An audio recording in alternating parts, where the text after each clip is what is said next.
broadcast is now starting. All attendees are in listen-only mode. Good afternoon, everyone. This is Scott Lloyd with MTM Services, and glad to be with you here today. We were waiting a moment because there's always that rush of folks that come in right at the hour, and we picked up about 50 people in the last minute or two. So glad we did that, and are looking forward to obviously going through this next hour with you and carrying forward our series on leadership and working to try to help improve our service delivery systems, the quality of care, quality of life for staff, all the things that I know everybody's out there trying to do every day. And the cool part about our job as consultants is that we get to help teams do that. Hopefully, most of you have already heard from David Lloyd and other team members. David started us off, and a lot of other team members in between in regards to this work. But we're going to be going in today and really talking. We're going to be talking about costing, but we're going to be tying it also together a lot in regards to what's happening operationally and with our systems across the country. So I'm going to be utilizing a lot of feedback and information from teams that we work with every day in real life examples, obviously de-identified, to try to kind of help share with you what it is we're seeing and what teams are doing that's making a positive difference for those teams. Obviously, for those who do not know me, my name is Scott Lloyd. I am the president of MTM Services. I've been doing this job now for about 24 years. I was in a completely different industry prior to that. I am the lead SPQM data consultant and also a senior national counsel for mental well-being consultant. Actually, we're celebrating our 25th year with the National Council as a partner of ours, or us being a partner of theirs, whichever you like to look at it, next year. That'll be our 25th year working with the council. We've worked with over 1,000 organizations across the country and internationally as well. And so again, the data that is in this presentation really helps or is tied to that. Obviously, as well, we have a full team of consultants that goes out and does this work every day. In no way is this just about myself as president of the company, but again, an entire team of amazing people that really love helping others. And so that's why we like doing what we do every day. And so again, glad to be here with you. Our focus today is obviously again on costing. And again, costing can have a lot of different meanings. We're going to talk, real costing in regards to, actually how to cost your services and tie that to direct service production, but also again, looking at what, things can cost you around indecision with your leadership team.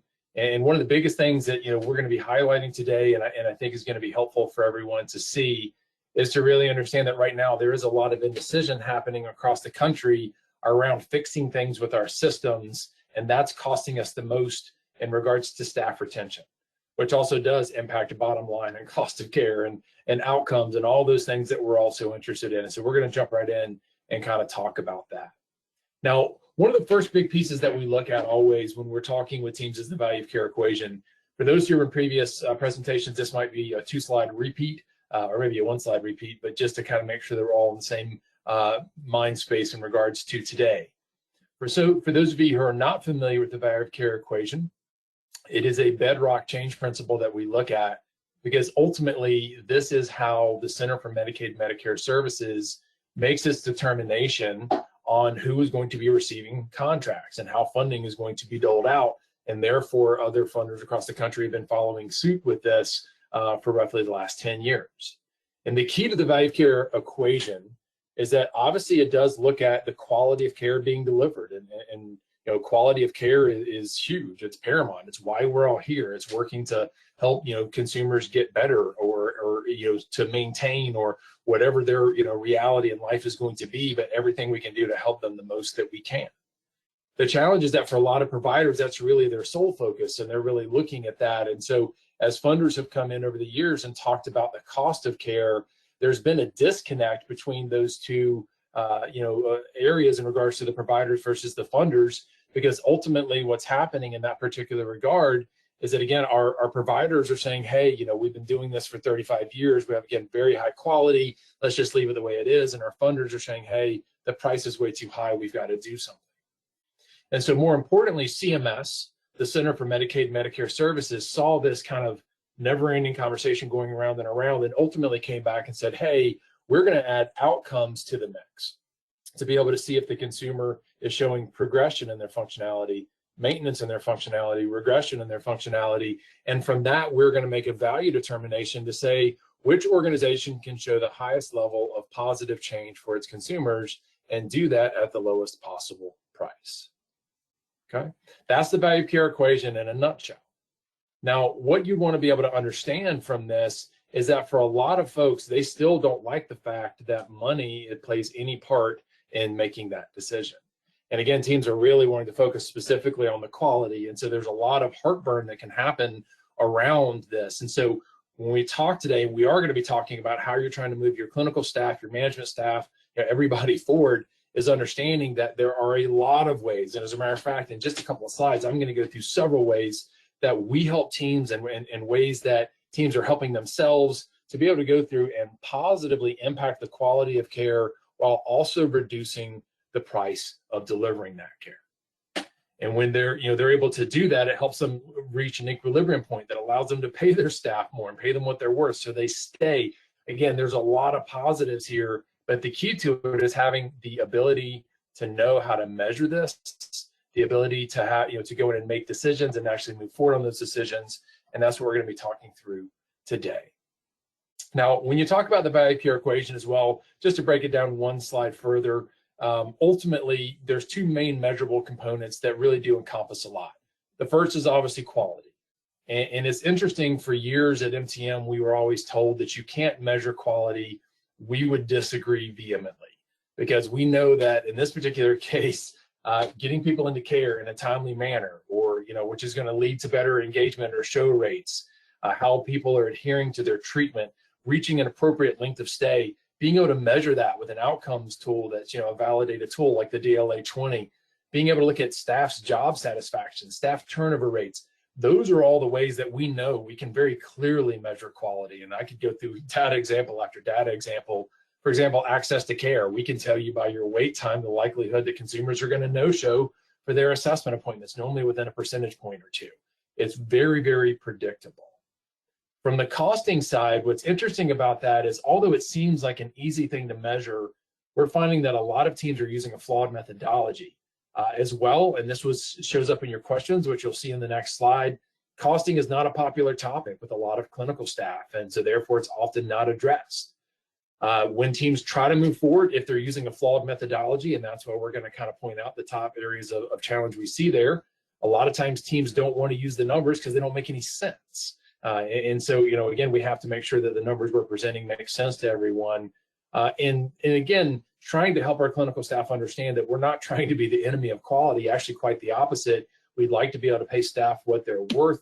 We'd like to be able to upgrade computers. We'd like to be able to upgrade systems. We'd like to be able to do all those things, but having our costs under control, as I'll show you here in just a moment, is one of the key components to being able to make that happen.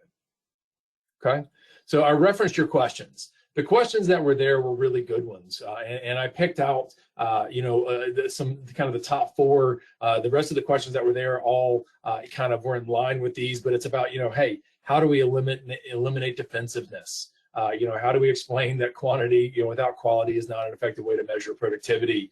Or, again, how do you make that happen? How do you get staff to actually move? Or, how do we try to transition from a therapist to a supervisor and work to assert myself? And we're going to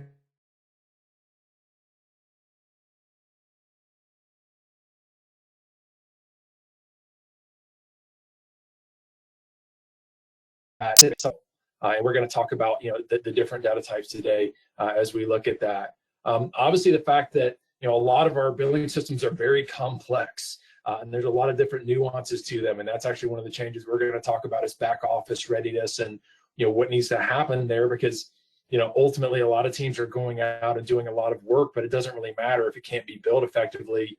And again, how do we try to move our agency's leadership? And so we're going to talk about that today and give you some examples of how teams are doing that, and give you some numbers and actually a couple of free tools to take it and utilize for yourself that will hopefully help you as you go to have those types of conversations. So thank you for those who submitted questions. It was exceedingly helpful to be able to kind of get our focus for today.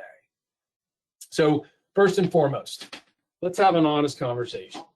And I need to preface this that, again, in no way am I trying to hurt anybody's feelings with this statement, or in no way am I trying to say anything that sounds negative or anything else, but I'm about to give you a truth that actually David Lloyd, the founder of our company, was talking about the other day. And we were actually sitting down with Chuck Ingolia, the head of the National Council, and we were having a breakfast lunch about all the work that we're doing and the things that are coming up. And one of the realizations that we've had as a company, and David, I felt like just put it so well, is that as an industry, and I should add in there, for years, we have always been good at convincing ourselves that we're doing better than we actually are. Okay, and that kind of hurts a little bit, because especially when you're people that have been in the industry for a long time. I've been in the industry for almost 30 years, and David even longer. But this is a reality that we see for teams all the time. That again, it's kind of like sports teams that read their press clippings, or a lot of other examples that you'd want to look at there. There's just a lot of times that we honestly feel like we're doing better than we are. And the problem is that causes significant challenges for us. And to give you a real example of this, this is an actual set of numbers from a team in one of the efforts that we're doing, to where we're helping them get ready for CCBHC, Certified Community Behavioral Healthcare Centers. And in this particular case, we always have the team measure themselves and give us kind of their readiness and where they think they are and how they're doing. But then we come in and do a real measurement around how they actually are doing. And what I would share with you is that for this particular team, this is their self-assessment scoring. And the key in regards to what you'd want to know about this is that when Michael was working with them on doing this ICC FRT, 0 means that they're not doing it all. 5 means that they're the best in the country, and you can see that they've rated themselves pretty highly. That's why we've renamed them to High Hopes. That's obviously not their real name, but you can see that in their mind they were doing really well. And so their anecdotal data, that gut feel data around how are we doing as an organization, ultimately they gave themselves an A+. And that's good. We want you to have self-confidence. I mean, that's important. And in that particular case, to take it a step farther, their overall cumulative score was an 803, which is really, really good. Anything better than a 555 means you're ready for CCBHC. So when you look at that again, it's good to have that self-confidence. It's good to feel good about yourself. But when we started going back and looking at the reality, for example, their IT numbers down here in the bottom left corner, and understanding that anything that is in yellow or red is considered high risk, and about 70 to 72% of their IT system was at risk or high risk status. Knowing that in CCBHC, you really need to have very solid IT systems to be able to share data with your partners and share data, with SAMHSA and others. So all of a sudden it's like, hey, wait a minute, that's not really matching up with the self-assessment. And when you go back and look at the fact that, for these teams in CCBHC, if you're not familiar, you need to have everybody in within 10 to 17 days. We actually tell teams that, have them in within 7 to 10, because we do same day access, which means we do an assessment same day and have them into care within a week.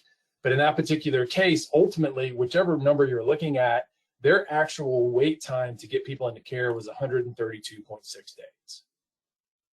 And so the key here, team, is that for this organization, they were fooling themselves.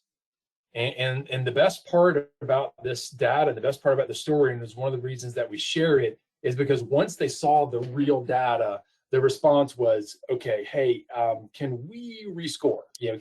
Can we talk about that A+?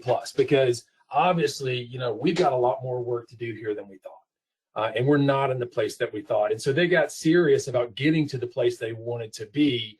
And they went forward with this information, along with the costing information that we had built for them, and everything else that had been generated. Actually did become one of the best TCBHCs in their state.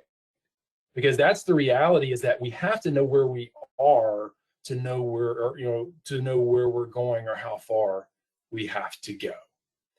And what I can tell you is that a lot of times we're hearing this, from our clients every day, is that, hey, Scott or Michael or David Swan, David Lloyd, Annie, Joy, Charlie, whoever they're working with, what we hear from our clients every day is, hey, we can't hire the staff we need, and we're struggling to keep the staff we have.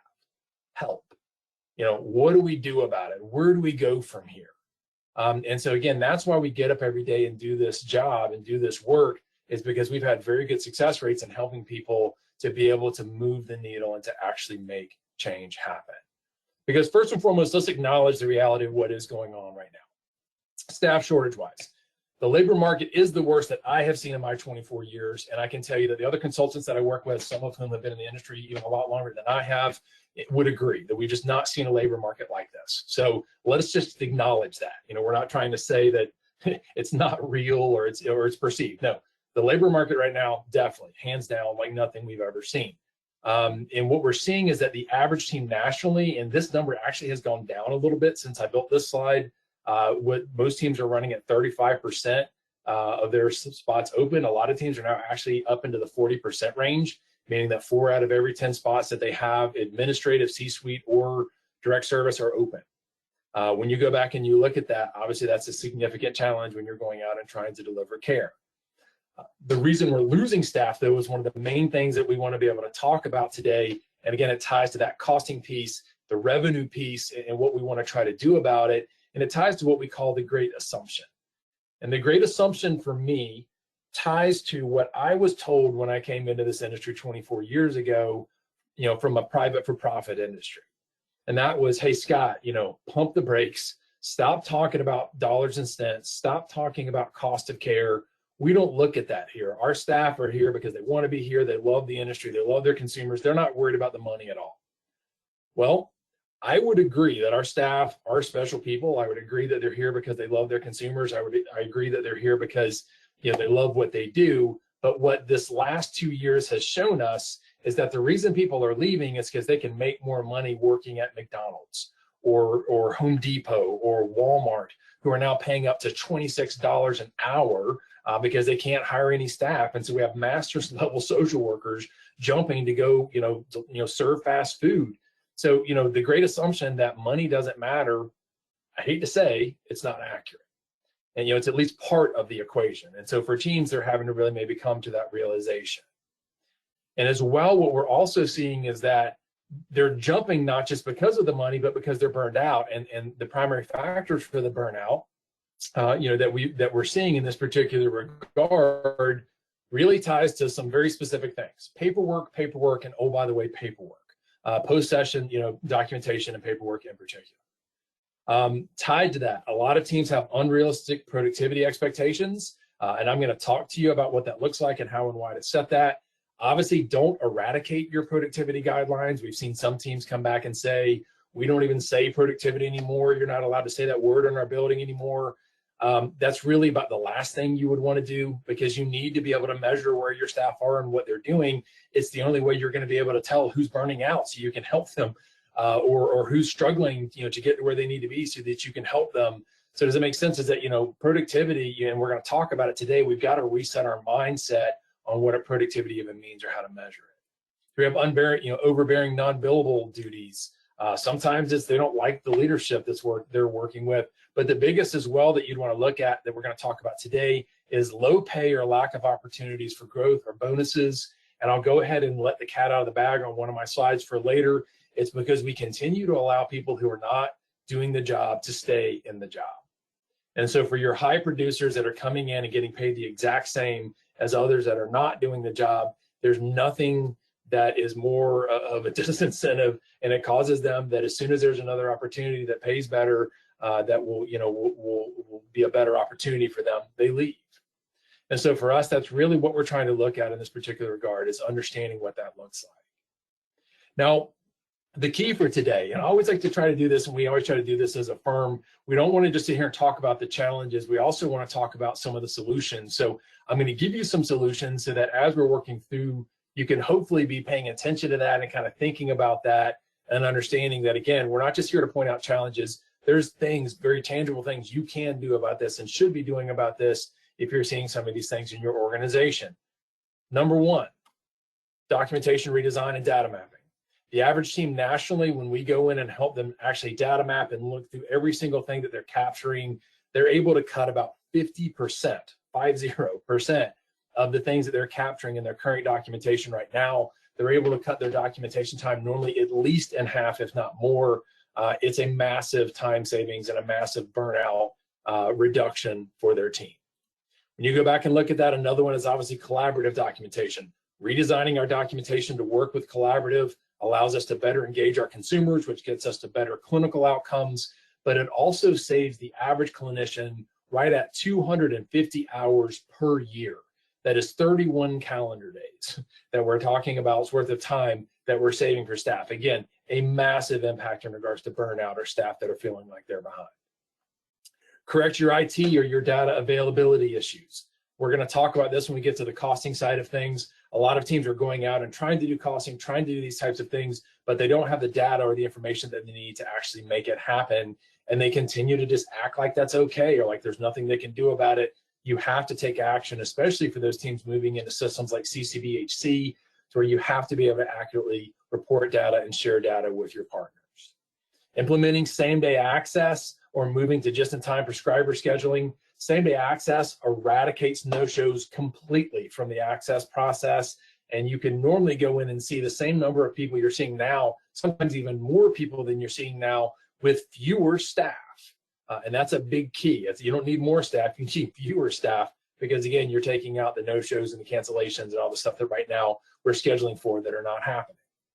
Moving to just-in-time provider scheduling. The average team is seeing their no-show rates go from 30 to 35% for their medical appointments, down to 5 to 8% no-show rates. They're seeing a 20 to 25% increase in their medical billings. Again, massive change, and most teams can implement that in 6 months. When you talk about addressing your back office and your collection issues, it doesn't matter how much you bill or how much your staff does if you can't collect it.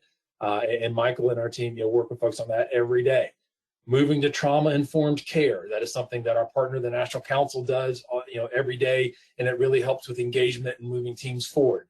Becoming a CCBHC, which generates enhanced funding and payment for a lot of things like care coordination that we can't bill for as of today. And this is something that we work hand in hand with the National Council on, and are actually working in multiple statewide implementations for CCBHC right now. It's a really, really good program.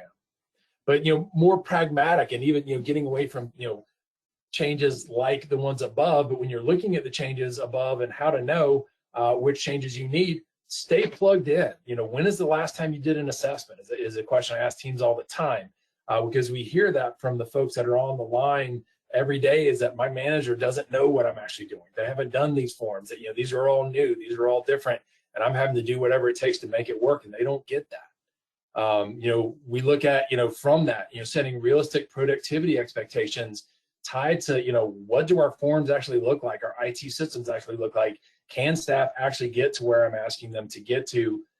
Because it's really important. And to do that, and kind of what we mean by that is removing areas of system noise. And we're going to talk about that in the next few slides in regards to what system noise is and how that flows. Because moving staff forward is our goal. And so when you talk about moving staff forward, especially like clinical staff, one of the biggest things that we really try to go through and look at is, what would you tell a client? And so this is a question, for those that are financial on the call and talking to your clinical staff. One of the questions would be, what would you tell a client reporting that they haven't made progress in therapy, but they're refusing to follow their treatment plan? What would you tell them? And that's something that, we would want to be able to look at, in that particular regard is, we would say, hey, if you're refusing to come to therapy, if you're refusing to take your meds, if you're refusing to do all the things that we're asking you to do, you can't really be upset by the fact that you're not moving forward in treatment. It actually, for us, it makes perfect sense, that you're not moving forward. And so we need to do something different.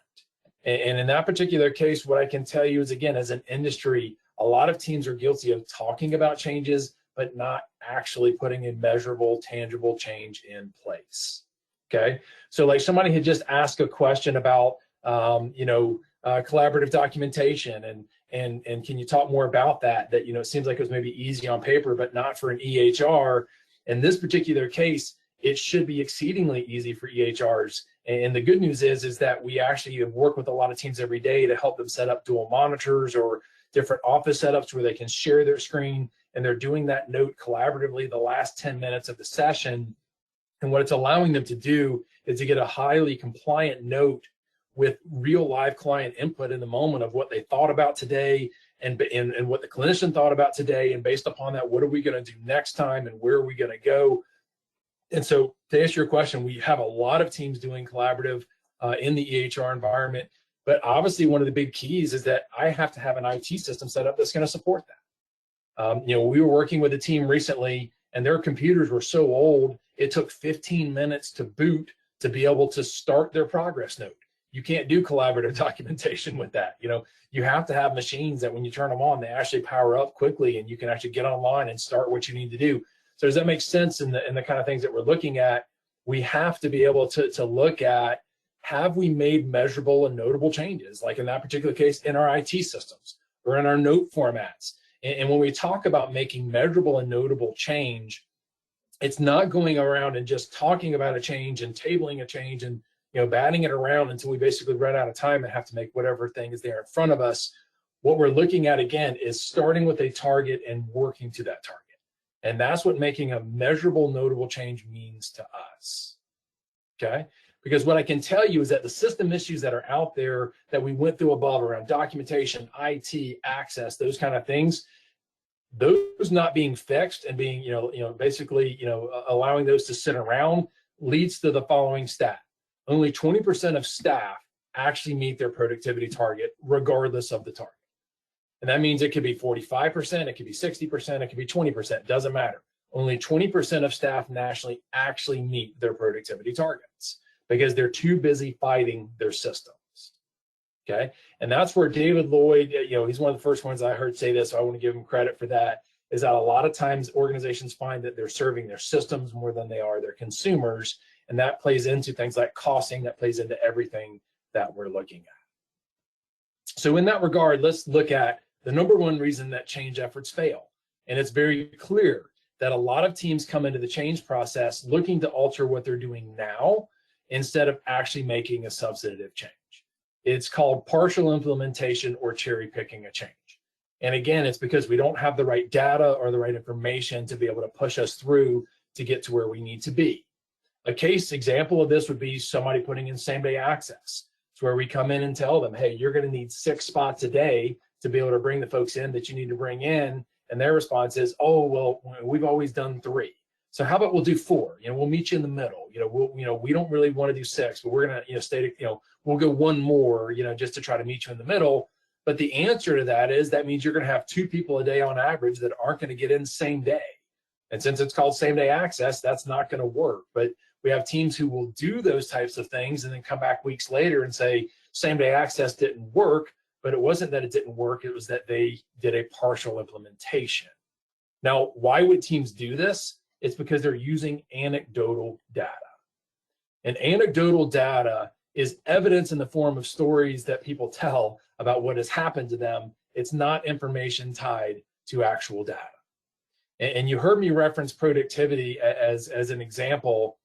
What I can tell you is that one of the biggest pieces that we see and how we try to help tie teams together with things like data is helping them understand that managers and then our direct service staff that are out there delivering care every day are both anxious, but they're not anxious about the same thing. And that's why a lot of times what's happening in their environment is that they're talking past each other. And so when you go in and look at this model, and this is a calculator that we'll be more than happy to make available to you today for free. It's just part of this webinar if it would be helpful to you. But it's a way to visualize what your actual productivity percentage that you're asking your staff looks like. And that also then ties into the costing for what you're doing in that realm as well. So when you go back and look at that and see, for example, how I've got a cost of $54.59 per hour, that cost is quite simply just taking your total salary and fringe benefit and dividing it by the total number of direct service hours that you're delivering per year. So if I put in a lower percentage, then and you're going to see this in the rangefinder, we're going to present to you here in just a moment. If I put in a lower percentage, not 400, but 40, you'll see that cost of $59 an hour goes to $78 an hour. If I put in a 65% standard, which I see a lot of teams run, in that particular case, then ultimately, I can now see my cost that was 59 drops to 48. So just tying back to that reality that for teams, the more hours they deliver, the lower their cost, the fewer hours they deliver, the higher their cost. And so as teams are trying to go in and maximize billing, where we start to see teams get stuck is that our managers are coming in and saying, hey, I'm asking you to deliver 57.7%, of your total time. Total time is 2,080 hours. That's simply 8 hours a day times 260 work days a year. Obviously, if you have fewer hours per day, that number would be lower for you. But in that particular case, I'm asking you to deliver a certain percentage of these available hours, which is going to give you, non-billable time that's available. And so what they're ultimately looking at is to say, hey, what that means is I'm asking you to deliver 5 hours of care on an 8-hour day on average. And you can see down here, you have, if they take all of their paid time off, if they take none of their paid time off, it's giving you a range. Somewhere in the middle is about that 5 hours a day. And so managers look at this number and go, what gives? I'm asking you to deliver 5 hours on an 8-hour day. Why is that so hard? Why can't we do that? And staff are coming back and saying, hey, but we have a 30% no-show rate. So for me, I'm having to schedule everything except for lunch to be able to get those hours done. And I'm walking around most days worried about what happens if everybody shows up, because once a quarter, twice a year, everybody does. And so does that make sense when I say that everybody's anxious, but it's about different things? Is that we have to set realistic productivity percentages, but what we're also having to understand is that there's other things impacting our ability to hit those percentages, and we have to address those. And that's really where teams can make a measurable change. For example, you see me talking there about no-show percentages and what that no-show percentage looks like. The reality in this particular case is that, again, I would have to go back and really be able to impact that no-show rate to really be able to make life easier for staff. But I also know that if I drop the no-show rate, that sometimes generates anxiety for staff because they need no-shows to stay caught up on their documentation. So for us, we really do need to be able to go in and see what it is that we're trying to do, and really be able to move it forward by utilizing that data. Because again, if not, we're using anecdotal data. And the challenge with anecdotal data, just to kind of go through this slide with a little bit of pace, is that most teams, again, are relying on that data based upon their impressions or their gut feel. Gut feel often leads to the wrong emphasis points. Like, for example, this is not loose gravel. Sometimes we'll make loose gravel seem like a boulder. Hey, the house is destroyed, but I got the spider. That's kind of our overreactions. When it's gut feel, when it's emotional based, that can really be a challenge for us. But for our data, we really need the same data, especially that, for example, our MCOs have about us, or other funders or regulating bodies. When you look at anecdotal data, why are we using anecdotal data? Because on average, 30% of the data in medical records across all fields is deemed inaccurate.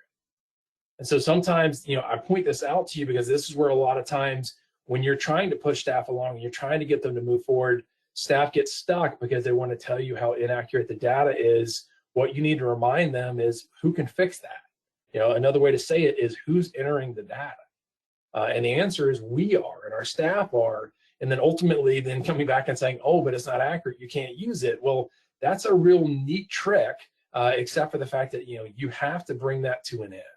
Because if the data is flawed, then, we have to be able to move people forward. And the frustration point, and that's why I underlined it and highlighted, is for a lot of people, it's like, if the data is flawed, then how do we actually change something?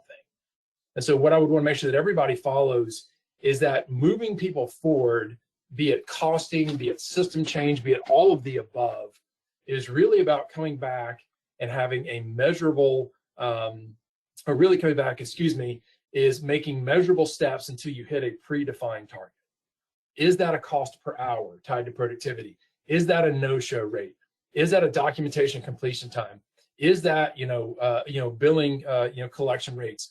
What is that predefined target? And what we utilize for this and always have, this is something, a process that goes all the way back to the 1950s, which predates me by a lot, is that it's the plan, do, study, act.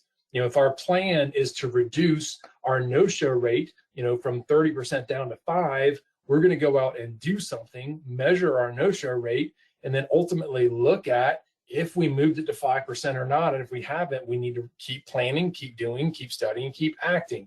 And that's really kind of what we talk about in the difference of quality improvement versus continuous quality improvement. Continuous quality improvement is about continuing to make small steps until you get to a predefined target of where you wanted and needed to be. Okay, because ultimately, and I know that again, those that were part of David Lloyd's leadership trainings that he kicked us off with in this series, there's a lot of qualities that leaders have to have but to really be able to go through and be a change master, a decision maker, a risk taker, a team builder, to communicate effectively, all of that is going to be tied to data, and especially cost and revenue data, to really know where we are. It's the only way we're going to be able to get teams to be able to change anything. Okay, so coming into this, I apologize, I had one other question here. Let me make sure. All right, Laura, I see your question there, and I'll come back to that. When we come back and look at this, ultimately, again, it's understanding, what change actually even means. Because what we can talk about here is that a lot of times when we're asking our teams to change, their clinical identity can be wrapped up with their actual personal identity. And so when we can start coming in and saying, hey, we want you to alter or vary or modify, that's where we start to get, again, a lot of the emotional blowback and response. And so what we're trying to help them understand, especially when trying to impact things like costing and productivity and the ability to encounter our consumers and have room for our consumers to be able to get them through in a timely manner, is that it's about substituting one thing for another. And we're going to use for just a second productivity. It's one that everybody talks about the most. So we're going to use that kind of as an example. The first thing, and you heard me talk about, establishing a different way of looking at productivity. Productivity is not a measure of how hard our staff are working. Productivity is a measure of how well our systems are working to support our staff. And that's something that I would highly suggest you take on as a change, mentally, and kind of how you're communicating, because the reality is that, for, kind of what I talked about at the beginning, that everybody's anxious about different things, is that for direct service staff, they're anxious. Management staff, they're anxious because we're not hitting productivity. Direct service staff are anxious because they don't think they ever can because of the system issues that they're facing. And so being able to go through and actually measure out system noise, which are, the things that keep staff from being able to do that direct service that they want to do, we really have to actually measure it out to see, again, is it no-shows? Is it too many meetings? Is it too much travel? Is it too much paperwork? What is it about our current systems that are causing staff to feel that anxiety, and more importantly, keeping staff from being able to get to where they want to be and where we want and need them to be? And so to give you the kind of the life cycle of that, for example, talk about productivity and tied to documentation as one of our examples, is that for a lot of organizations, they really feel like quality equates to how much narrative they write. And that goes back to one of your questions around quantity versus quality. That a lot of times, again, it's just about writing more and more and more, because that's what our folks have told us over the years that we needed to do. And so what we have to be able to help our staff understand is that, again, it's not about writing more, it's about writing the correct things. It's about capturing the information that we really need. But the challenge is that a lot of times these form processes and clinical processes have been so overgrown, and we've taken so much time to build them that staff actually take personal ownership in them, and so they literally will start to push back. And you may have heard it to where they've actually named the forms. You can't change Bob's form or Susie's form or whatever the case may be. And so what happens is that teams start to serve their paperwork almost more than their consumers, and therefore need no-shows to finalize their documentation. And so, what starts to happen there is, lowered productivity and higher staff anxiety levels, because now they're going to get in trouble because they can't hit their productivity. We reduce our service capacity, which reduces our ability to get people from access into care, which starts to produce more wait time to access, which produces more no-shows. Everybody kind of starting to follow how it's continuing to build that no-show challenge. We have lowered clinical outcome ratings, because ultimately, in this particular case, the longer people wait, the more likely they are to disengage from care, either completely or to come for a short amount of time and not really get to where they need to be. And so, we really have to make sure that we're addressing that. And as staff cannot meet their productivity goals, and this is a really, really big one, teams start to give credit for non-billable tasks to help them meet production. And knowing that, when you look at costing, it's simply taking our total expense and dividing it by actual direct service hours. When we start artificially inflating that denominator, then ultimately we start to run into a problem, because now we have unrealistic costing numbers. And let's take that and put it into a real costing example. And this is what's known as a range finder that you're seeing on the screen. And I'm going to actually take you out to a live example of it so you can kind of see it here. And what we're looking at in this regard is trying to take something that will help us demystify costing and put it in a way that our costing staff can use it, but also our clinical staff can understand it. Because if we go in and say, hey, yes, we understand that the total expenditure to the organization is what we're paying you, this $61,248. We get that. We understand that. But what I would tell you straight out, as somebody who's been doing this a long time, is that most clinicians feel like their cost to the agency is static, and they do not understand that the more service hours they deliver, the lower their cost per hour goes, and then the other way around. The fewer the hours they deliver, the higher their cost per hour. And so, what this rangefinder is helping us to see is that ultimately, in this particular case, if I'm delivering 100 hours a year as a clinician making this much money, this is my cost per hour, $612.48. If I'm delivering 800 hours a year, again, same pay, my cost per hour is $76.56. And that's the first time I'm making a positive margin. If I'm at 1,200 hours, a pretty common target for most teams, my cost is all the way down to $51 an hour, and I have a pretty solid margin. But does that make sense? Is that, again, the more hours we deliver, the lower the cost per hour. And since our revenue is static, that matters, because that is going to determine when we start to break even and when we start to have a positive margin. And that is one of the biggest pieces that I would suggest for clinical staff, that they need to understand. And so for the financial staff on the call saying, how do I move my clinical staff forward? One of the number one things you have to do is to help them understand what margin actually means. Clinicians traditionally, when we talk to them about margin, dismiss the concept completely because they feel like we're talking about making money. And that's not what it is. What we're looking at is, hey, there is a point in time to where we're delivering enough hours to lower our cost enough to have a positive margin, but that's not about making money, because we're a not-for-profit. We get that. But that is about, hiring more support staff. That is about paying higher salary to keep the staff that we need. That is about buying new computers. That is about, all the system things that everybody needs to be able to do their job. And how and where this becomes so important is when you also start to look at what's happening around the country right now, that most teams are having to dramatically increase their pay. So let's say, for example, here, this team's break-even point was somewhere in the 700-hour range, so where they switch over from a negative margin to a positive margin.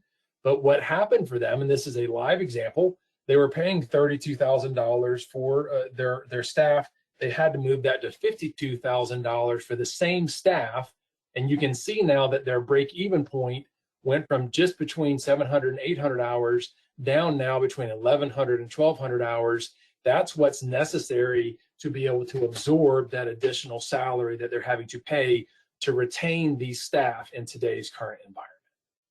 Okay, so does everybody follow? If I have computer systems that are set up based upon this equilibrium point that allow staff to produce 600 to 900 hours, but in this new environment, I need them to produce 1,200, to at least get us to that positive margin. Can you understand that if our computer systems, our paperwork, all those things that we have in place are set up for here, it's going to be very, very hard for staff to get to here. And so that's why when we're talking about this, it's trying to help everybody understand that it is a holistic system change that we're talking about. You can't just change one part of the system. You need to change a lot of the parts of the system, and the costing information is one of the most important ways to help other managers, leaders, and clinical staff to understand that. Now, I want to highlight one other thing while we're here, because we're going to go over it here in just a moment. Please do note at the bottom that we have, again, all hours, which is 2,080. Again, that's an 8-hour day. If you're a 7-hour day, that's 1,950. I think it's 1,820 if you're a 7-hour day. Or all hours minus PTO. And what you can see here is, again, I have cost per hour that are really, really artificially low. But we have a lot of teams that are still doing costings by dividing by all available hours, or all available hours minus PTO. And as you can see, compared to the reality of where they are up here, that is why they're agreeing to contracts that are paying them way too low of a rate. And ultimately, that's really biting them in the end, because, again, they're not really getting to the reimbursements that they need.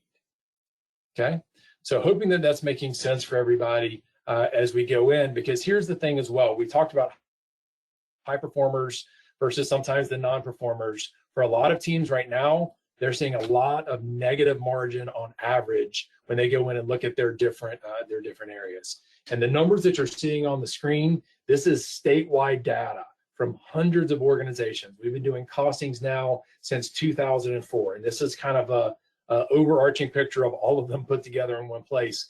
And you can see that only our interns have a positive margin. Every other staffing type in the country has a negative margin on average. Now, what I can tell you is that behind the scenes, you'll maybe have some staff that are in a positive margin, other staff that are, largely negative margin. But ultimately, because we allow a lot of times our non-performers to continue to get paid the same and to just, honestly, for lack of a better term, hang out, in our systems, it causes us on average to be in negative situations, which means we can't raise the pay for the people that are performing. And so this is a large challenge, and where the costing work that we do around the country is utilized is to help teams see that and to more importantly do something about that. Okay, so let's talk about some costing challenges to make sure that if you're going to go out and do costing, and I've given you a couple of examples, and again, we're going to hopefully help you for those who maybe want to go in and do some costing scenarios and things like that. But the number one things that we want to make sure that teams understand that we still see every day, and I highlighted it in the rangefinder above, is teams costing by 2,080 hours. That's all available hours once again. And to really kind of put some numbers to it, just to make sure that we're on the same page, is ultimately if I take $40,000, if I divide that by 2,080 hours, I get $19.23 an hour. And so what will happen for teams who do that is they get offered something like $30 an hour. And it looks like I've got a positive margin, but remember that $30 an hour can only be charged for what I'm actually delivering in face-to-face time. So that means I'm going to make $36,000. My expense was 40. I'm going to lose money in that regard. And so, in this particular case, we have to be able to go in and make sure that we're utilizing and capturing the right numbers, so that ultimately you can then go back to your management team and make sure that they can move, that they're not, being indecisive, but that, they can really see where we really are, where we have to be for margin. And again, hopefully what you've picked up in the themes today, what system issues like no-shows, paperwork, what are the things in our system that are holding staff back? Those are the pieces that we have to be able to look at. We talked about it above. One of the biggest mistakes we see teams make is giving credit for non-billable things when they're going in and looking at their cost per billable hour. Does everybody follow? It's a cost per billable hour. So if I'm giving credit for, post-session paperwork or travel or, sitting in a meeting or, whatever else, that's obviously not a billable activity. So, why would it be part of, creating a billable cost per hour?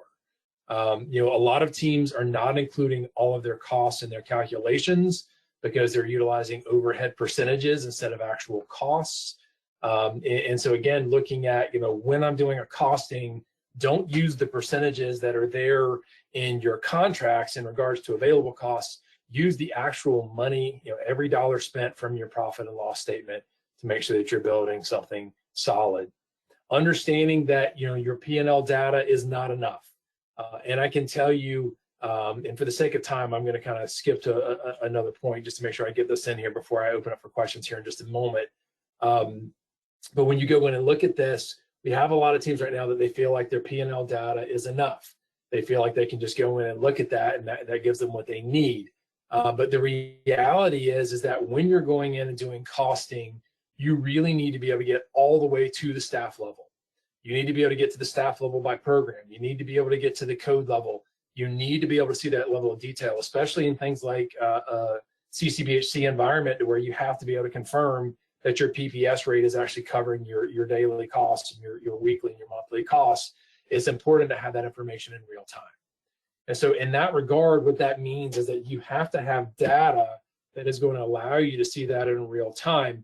What that means, and where I can tell you one of the number one challenges that we see, is that we have a lot of folks that their HR data does not match their EHR data. Doesn't match. And so what's happening is they're going into their HR system and they're putting in FTE assumptions for staff members, but the EHR is capturing the real hours they're delivering, which would obviously give a completely different FTE percentage. So when they're coming back and trying to cost out these staff members, their numbers are not accurate. So when we talk about having the right data, And again, just thinking that our P&L data is enough, you really do need data that goes into much more detail. How much detail might you ask? When you look at the costing parameters that we look at for our teams, these are the actual costing elements that are needed. Now, I want you to take note that, for example, doing costing, we only need 7 things. It's not a massive, drain. I mean, it's the total expenditures for the agency. It's the staff's name, their position, what you paid them, their non-direct cost per program. But where most teams struggle, and this is the biggest one that we see, is being able to look at what they paid the staff member per program and how many direct service hours they delivered per program. And that is exceedingly important information to know, because that cost per hour, that revenue per hour by program can be exceedingly different. And so for your leadership, that they're trying to not be indecisive, but instead are trying to move forward and be very decisive with what they're doing, they need to be able to see that. For example, a team that I worked with the other day that had a walk-in facility, that every staff member that worked in that walk-in facility cost $1,000 more an hour. And that is not an over-exaggeration, that is not an overstatement, but it was because nobody was coming to that walk-in part of the organization. And so ultimately what they were realizing is that, they needed to do something different there, because that ultimately was not working for them. But they had to have that very specific data and detail to be able to do that. And you're not going to get that specifically from a P&L. You have to go to staff level. You have to go to staff by program. You have to go to code. Okay. And as well, obviously, some teams are looking at their expected revenue instead of actual revenue, what they thought they were going to bring in instead of what they actually did bring in. And so for us, when we're looking at our costing, it's very straightforward. The total cost, total money spent, total revenue brought in, and dividing both of those by the exact same thing, direct service hours delivered. It's the only way you're going to get accurate numbers that will allow your management team to make the decisions that they want and need to make in this environment. Okay, and again, then taking that all the way down to the staff level, to the position level, position by program, and or even code level, to be able to have the data and the detail that you want and need to see. Okay. Now, the good news is that there's some very simple ways to do this. We're currently costing, I think, 300 organizations nationally, using a relatively simple Excel tool that allows you to go in and use this costing methodology, to be able to see it. And in this particular case, it gives you a very specific, costing. Unlike the CMS costing calculator, and again, in no way am I trying to speak ill of this tool. It was always meant to be a costing estimator. But for those that are going into CCBHC that are using this tool, understand that this tool utilizes a very simple methodology of total allowable costs divided by total visits to give you a PPS rate. And in that particular case, the challenge is that it is an estimate. And as a matter of fact, they finally just published the error rate, which we had said was 10 to 20%. They just published the error rate at a negative, positive or negative 15%. And so when you're going in and looking at this, you have to, again, to be able to get down to much higher levels of detail.